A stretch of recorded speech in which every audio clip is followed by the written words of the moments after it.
Hello, magandang umaga po mga kaagapay. Ayon po sa pagbubulay ng salita ng Diyos, matatagpuan po sa awit 55 talata 22. Ganito po ang sinasabi: ilagay mo ang iyong pasan sa Panginoon at kanyang alalayan ka.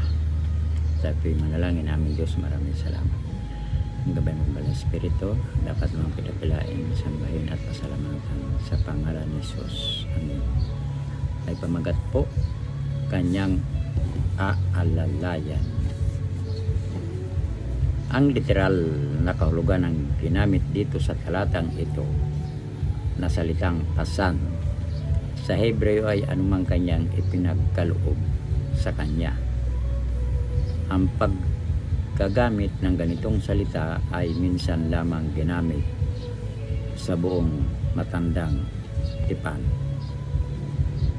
Kung minsan mayroon tayong problema na hindi naman pala tayo dapat mag-alala o pabayaang maligalig ang sarili. Kung ganito ang ating ginagawa, hindi makatulong ang Panginoon. Ang tanging niyang matutulungan ay yaong humihingi ng kanyang tulong. Sa talambuhay na sinulat ni Martin Luther ay binanggit niya, mayroon akong kilalang isang mangangaral na gusto ko sa lahat ng mga mangangaral. Ito ay isang maamong maya. Nagbibigay sa akin ng aralin araw-araw. Naglalagay ako ng mumo ng tinapay sa aking bintana.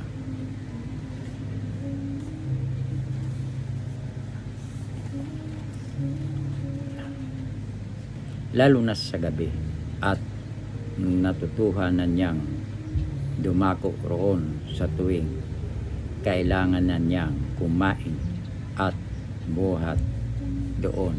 Lilipad siya sa katabing puno at naririnig ko ang kanyang pag-awit na nagbibigay sa akin ng kasiyahan.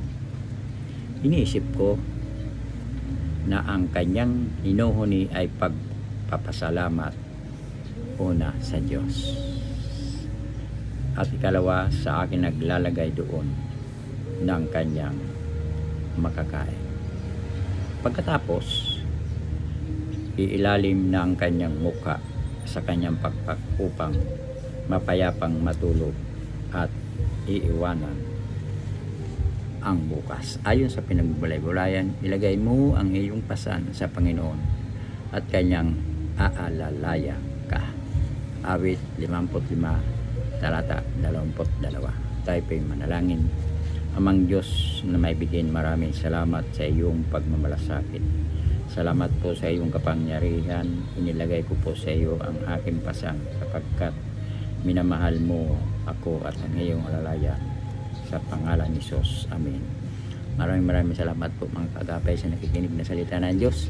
Pagpalain po inyong buong sampayan. Diyan lamang po kayo magbabalik. Sa Diyos ang papuri. Bye-bye.